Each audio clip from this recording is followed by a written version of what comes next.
We live in interesting times. Today's stories. African leaders reject President Trump's Middle East peace plan. Wuhan evacuees seek semblance of normality in a French quarantine. Hundreds flee a DR Congo city after a deadly massacre in Beni region. According to resource efficiency Waste not, want not. UK consumers use apps to fight food waste. yeah, so why not just make less? China turns to artificial intelligence and data tracking in the fight against the coronavirus. WMO announces record temperature in the Antarctic.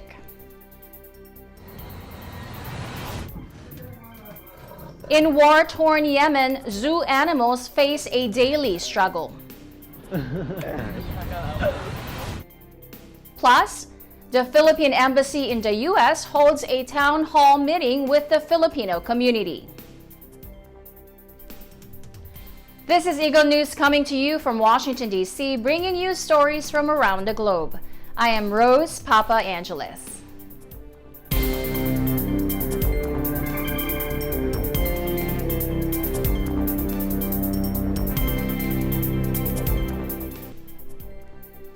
African leaders on Sunday condemned U.S. President Donald Trump's Mideast peace plan as illegitimate, taking advantage of an African Union summit to voice solidarity with the Palestinian cause. AU Commission Chairman Musa Faki Mahamat told assembled heads of state that the plan unveiled in the late January represented the, quote, umpteenth violation of multiple United Nations and African Union resolutions. Le cas de la Palestine est celui qui illustre le mieux la fragilité des engagements internationaux. Le plan américano-israélien, qualifié de deal du siècle, conçu et élaboré en dehors de toute concertation internationale, et pire encore, en l'absence des principaux concernés, les Palestiniens, est une énième violation des multiples résolutions des Nations Unies et de l'Union africaine, et un mépris supplémentaire des droits légitimes du peuple palestinien. Trump's long-delayed peace proposals were immediately rejected by the Palestinians who have boycotted his administration over its pro-Israel stance. The proposal include giving Israel the green light to annex settlements in the occupied West Bank, the largest part of the territories the Palestinians see as their future state. The outgoing AU chair, Egyptian President Abdel Fattah al-Sisi, said in his remarks Sunday that, quote, the Palestinian cause will always be in the hearts and minds of the people of Africa. His successor, South African President Cyril Ramaphosa, compared Trump's proposal to regulations in place during his country's apartheid period. He said, quote, as I listened to it and as I read everything that's written about it, it brought to mind the horrible story that we in South Africa have gone through. With regards to the U.S.-inspired plan for the Palestinians, that as I listened to it and as I read everything that's written about it, it brought to mind a horrible history that we as South Africa have gone through. Palestinian President Mahmoud Abbas, who regularly attends AU summits, did not travel to Ethiopia this year. Palestinian officials said last week that Abbas was heading to the UN to push for a Security Council resolution condemning Trump's peace proposals.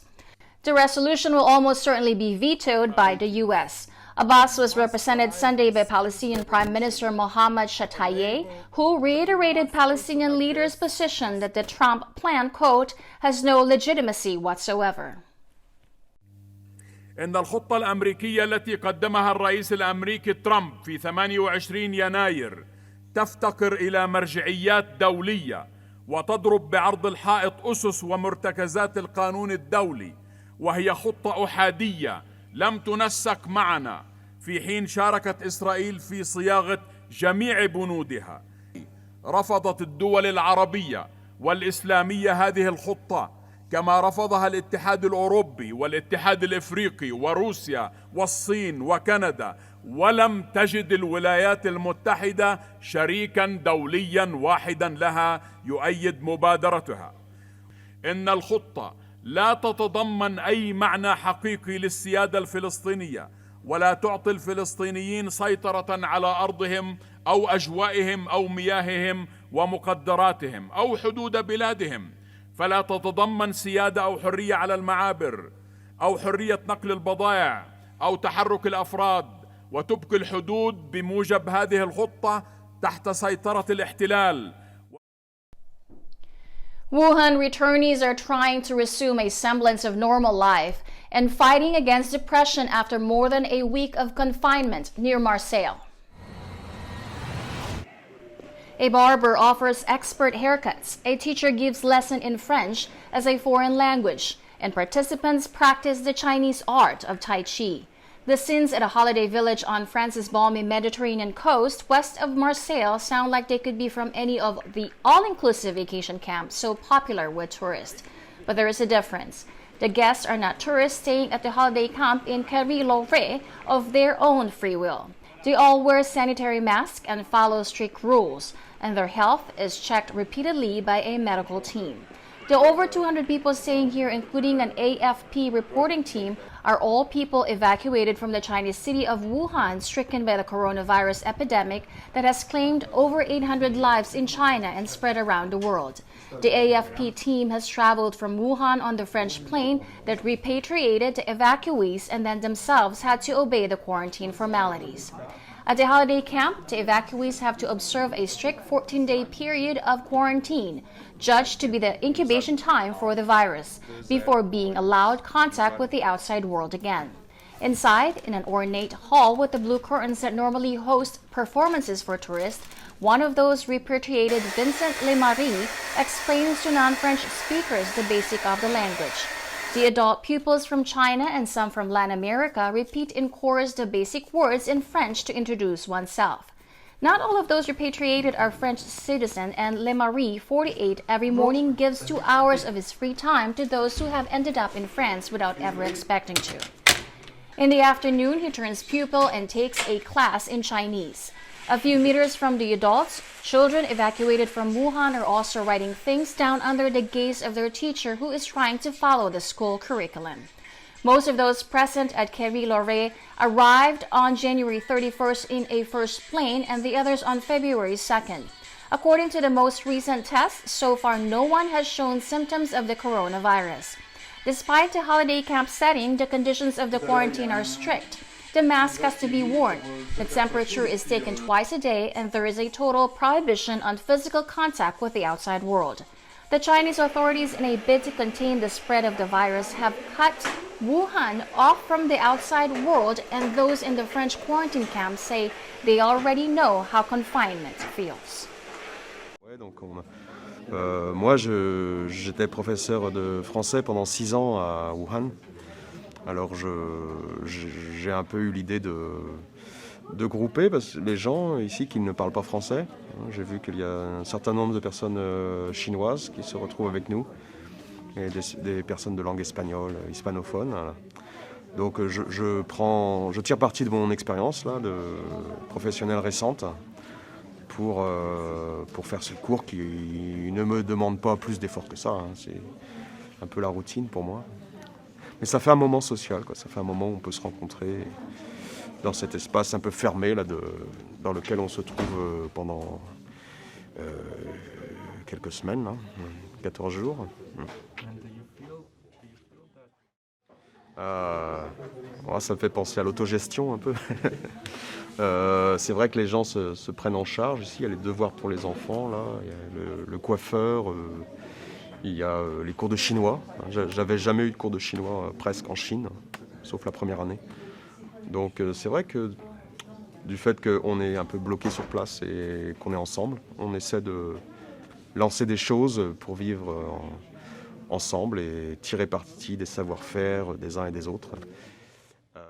Donc la vie deviendrait compliquée. Et effectivement, je pense que dans un sens, c'est nécessaire justement pour que pour que chacun ne déprime pas et qu'on retrouve ce lien social. C'est ce qu'on a perdu en fait en en étant en quarantaine en Chine, c'est ce qu'on a perdu parce qu'on était enfermés. Alors certes, on avait notre lien social familial, petit cercle familial à la maison, mais rien de plus, c'est-à-dire qu'on pouvait plus avoir de contact extérieur. Donc finalement, c'est ça qu'on retrouve. Et je pense que c'est nécessaire pour le bien-être psychique en fait des personnes. Et là, comme une activité comme principalement d'hygiène, port du masque obligatoire, voilà. Donc ce sont des petites contraintes qui au final sont loin d'être insurmontables, hein, bien entendu.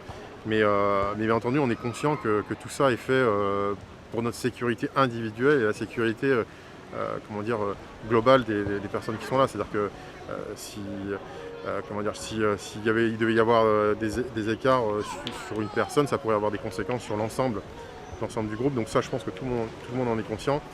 Donc effectivement, c'est pas un camp de vacances, mais on essaye de le vivre au mieux possible, notamment pour ceux qui, je pense que, voilà, je peux pas m'engager, moi j'ai pas d'enfant, mais pour ceux qui ont... Moi, ça me redonne beaucoup de morale. Effectivement, j'ai besoin de ce contact avec les gens et j'ai besoin aussi de faire plaisir autour de moi par mon travail. Et donc, je suis très content. Je me sens revivre un peu et puis faire plaisir. Voilà, c'est vraiment... Les gens viennent, tout le monde me dit jusqu'à présent, ah, tu sais, c'est vraiment une bonne initiative. Moi, je leur dis oui, effectivement, on est parti d'un petit truc et puis maintenant, ça plaît beaucoup et puis on est content. Quand je suis arrivé ici à Kairoué, j'ai fait un petit check-up, notamment au niveau de ma tension. Et moi, chose que je ne fais jamais, c'est de la tension. J'étais monté à une tension assez élevée. Et donc, je pensais, ça m'a vraiment surpris. Et j'ai eu l'occasion d'en discuter avec les médecins. Les médecins me disaient, vous savez, vous êtes passé par une période qui était difficile, mais que vous ne vous rendez pas compte. Et là, maintenant, le fait d'être en quarantaine et de retomber un peu, faire retomber un peu les choses, fait que, voilà, certaines personnes relâchent tout de suite, il y a d'autres, c'est beaucoup plus long. Moi, en ce qui me concerne, je pense que c'est toujours un peu plus long. J'ai besoin... Hundreds of people arrive in Beni from the city of Manjaina in eastern DR Congo after at least 8 civilians were killed and another 20 reported missing on Friday in the latest massacre blamed on a militia in the troubled region. DR Congo's east has been hit by months of attacks and massacres blamed on the Allied Democratic Forces, or ADF, which is the target of a military offensive. Major Losenjola Mauricio, police chief in Manjaina area, said ADF fighters, quote, slit the throats of 8 people today in broad daylight. Thankfully, our intervention prevented a worse toll. About another 20 others are also missing in the area. We don't know if they have been killed, taken hostage, or fled the area. We are searching for them. Manjaina is in the Beni region, the epicenter of the ADF campaign, where activists say more than 300 people have been killed since October when the army began its offensive. On January 28, 36 civilians were killed in an attack in Oicha, also in Beni, in what activists say was part of ADF's revenge attacks on civilians for the army campaign. The ADF, blamed for the deaths of more than 8,000 civilians in Beni since October 2014, began as an Islamist-rooted rebel group in Uganda that opposed Ugandan President Yoweri Museveni. It fell back into eastern DRC in 1995 during the Congo Wars and appears to have halted raids inside Uganda. Its recruits today are people of various nationalities. In other news, a third of the food produce globally ends up in the bin, with most waste in the UK happening at the consumer end. With this food waste come economic losses for households and the restaurant industry. But the biggest cost by far is to the environment. A series of apps aim to help users rescue food otherwise destined for the rubbish bin. Here's the report. In just a couple of clicks, Jack has ordered his lunch. But he's also helped to rescue food that would otherwise end up in the rubbish bin. Jack is buying through an app called Karma, which connects users with restaurants and cafes selling their surplus food at discount prices. Anything I can do to help the environment and also look after the budget as well is beneficial. So yeah, it's a win-win. Around 2,000 UK outlets are selling their leftover meals through the Swedish startup. The app allows participating businesses to make some money on food that would otherwise be thrown away. According to resource efficiency charity WRAP, food waste costs the British restaurant sector £682 million each year. So why not just make less? So we don't plan for the day to end up with zero waste, because at the end of every day we do want to have some stock on our shelves. Otherwise a customer could walk in and see an empty store. But 70% of food waste comes from the home, with the average British family throwing out £800 worth of edible produce every year. Another app, Olio, helps users share their extra food with people in their area. Its founder wants to educate users on the comparative environmental impact of food waste. Roughly 10% of all of our annual greenhouse gas emissions come from food waste alone, which I like to point out to people is 4 to 5 times greater than the carbon emissions that come from the global aviation industry. But while these apps seem like a win-win for their users and for food retailers, experts say they don't solve the core problem. These are good for raising awareness, but they're not in themselves solutions, because there's still food surplus or food waste being produced. They do bring about a greater awareness. They do bring about more community. There's some evidence about community cohesion, that this is good, particularly things like Olio, that communities begin to build up around these, and that's good, and then begin to look at other alternatives. In 2007, the UK ramped up the fight against food waste and by 2018 had cut levels by just under 20%, thanks to clearer labelling and better food recycling. But according to the Food Sustainability Index, in 2018 the UK still ranked in the top 10 high-income countries with the greatest levels of food loss. And with 10 billion meals a year still ending up in the bin, the UK has yet to fully close the door on the food waste problem. Up next, China turns to artificial intelligence and data tracking in the fight against the coronavirus. WMO announces record temperature in the Antarctic. In war-torn Yemen, zoo animals face a daily struggle. Plus, the Philippine Embassy in the U.S. holds a town hall meeting with the Filipino community. Eagle News will be right back. Stay with us.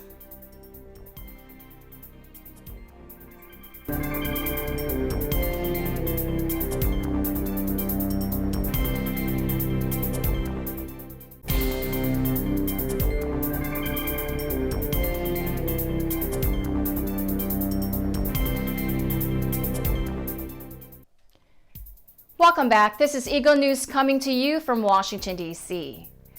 As China's authorities race to contain the spread of the novel coronavirus, which has infected more than 30,000 people and killed more than 600 in China, Beijing is turning to a familiar set of tools to find and prevent potential infections: data tracking and artificial intelligence.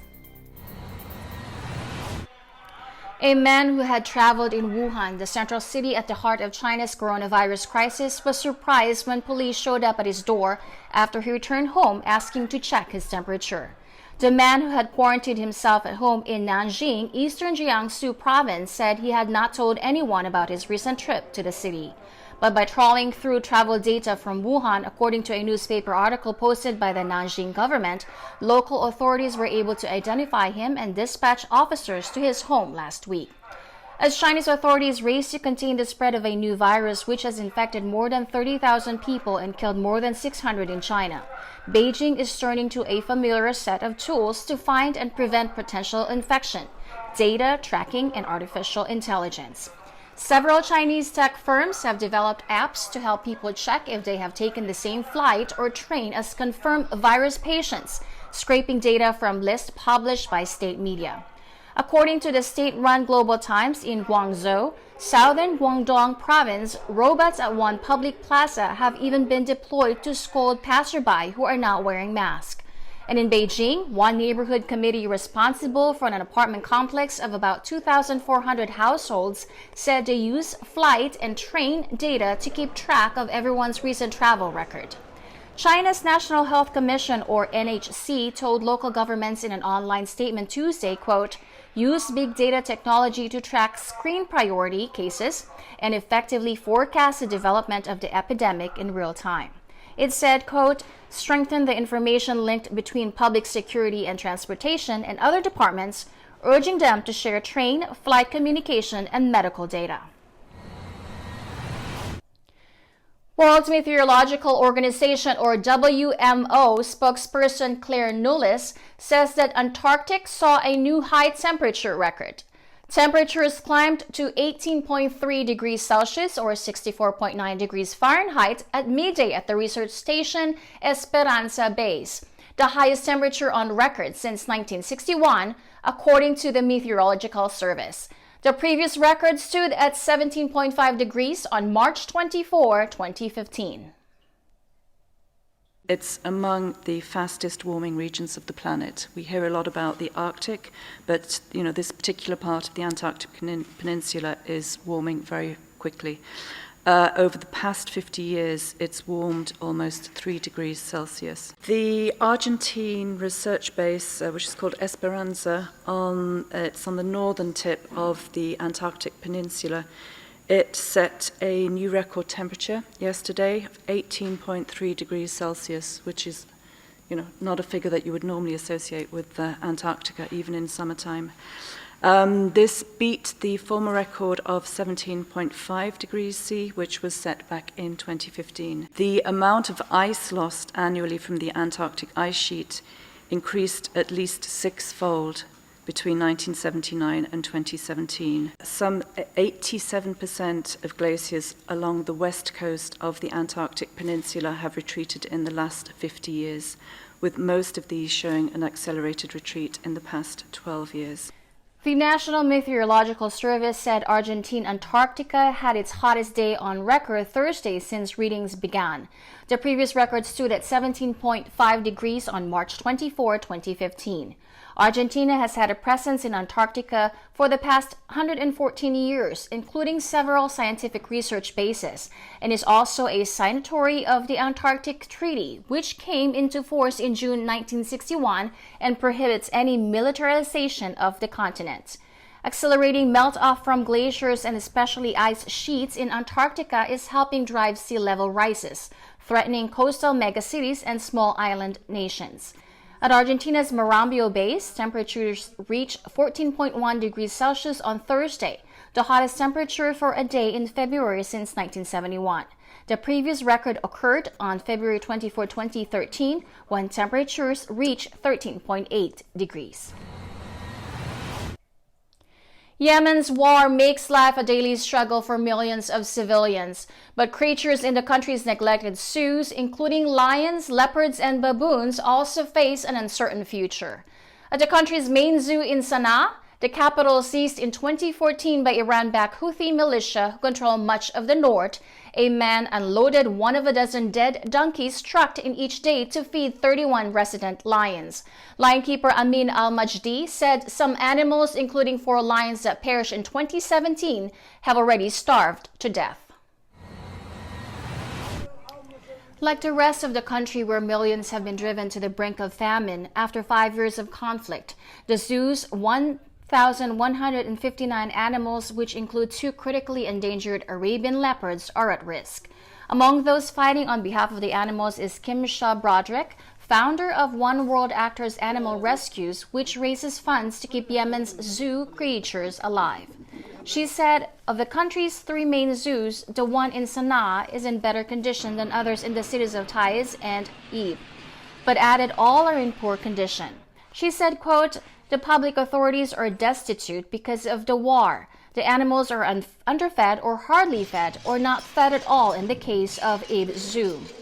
She said with the help of coordinators on the ground and the organization's conducts rescues across Yemen, distributes emergency food and water, and provides basic veterinary treatment to horses, other farm animals, and strays. The lions in Sana'a Zoo look relatively healthy compared to big cats in other regional zoos, where emaciated animals have elicited outrage. A team of international wildlife conservationists recently flew to the Sudanese capital of Khartoum to examine 4 starving and sick lions at a zoo where a lioness died earlier this month. But Sana'a Zoo authorities said they are struggling to feed their animals, with rampant inflation making supplies expensive and the number of visitors plummeting since the war broke out. طبعا الدخل في الحديقة من الزوار يعني تذاكر هذا المصدر فقط لا غير ويعني تقدر بالشهر حدود 2 إلى 3 مليون ريال بالشهر ونحتاج إلى ميزانية تشغيلية خاصة بالحديقة بالنسبة للتغذية تغذية الحيوانات وكذلك العمال والموظفين. Tens of thousands of people, most of them civilians, have been killed and millions have been displaced in the conflict in Yemen, which the United Nations says is gripped by the world's worst humanitarian crisis. But the Sana'a Zoo is one of the few places to provide an outlet for people stuck in years of grinding conflict. والله الحديقة في هذه الأيام هي أصبحت نفسها الوحيد.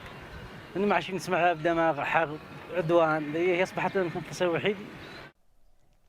Meanwhile, in Washington, D.C., as he opened the Filipino town hall meeting with the Filipino community held on the 25th of January, the Philippine Embassy Deputy Chief of Mission, Renato Pedro Villa, said, quote, "In 2020, the Philippine Embassy vows to work more closely with the Filipino and Filipino-American communities in improving our services, ensuring the welfare of our people, and enriching ties between the Philippines and the United States." Newly appointed Consul General Jose Victor Chan Gonzaga shared updated information on consular requirements and processes to ensure clients an efficient and positive experience with the consulate. The Filipino community was also updated on the situation brought about by the Taal volcano in the Philippines. Public Diplomacy Officer Daryl Artades provided details on how prospective donors can course their assistance to the affected families. To promote the spirit of the entrepreneurship and business, Commercial Councilor Raymond Batak discussed the important elements of the Department of Trade and Industries, DTI, Trabajo, Negosyo, Kabuhayan, TNK, initiative to the attendees. Mr. Batak also expounded on current business trends and opportunities offered in the Philippines. The town hall attendees were reminded of the importance of the upcoming U.S. Census. It was emphasized how vital it is to be represented in the census because of its far-reaching effects on U.S. government policies and programs in the next decade. Philippine Ambassador to the United States Jose Manuel Romualdez said in a statement, quote, "Members of the Filipino community play an important role in Philippine nation building. We will continue engaging the Filipinos and Filipino Americans in the United States to facilitate their participation and involvement as we progress as one nation." That is today's Eagle News. Join us again tomorrow for stories that matter to you. Visit our websites at eaglenews.net and eaglenewslive.com. Follow us on Twitter at twitter.com/eaglenews and on Facebook at facebook.com/eaglenews. Thank you for watching. I am Rose Papa Angeles, 1 with 25.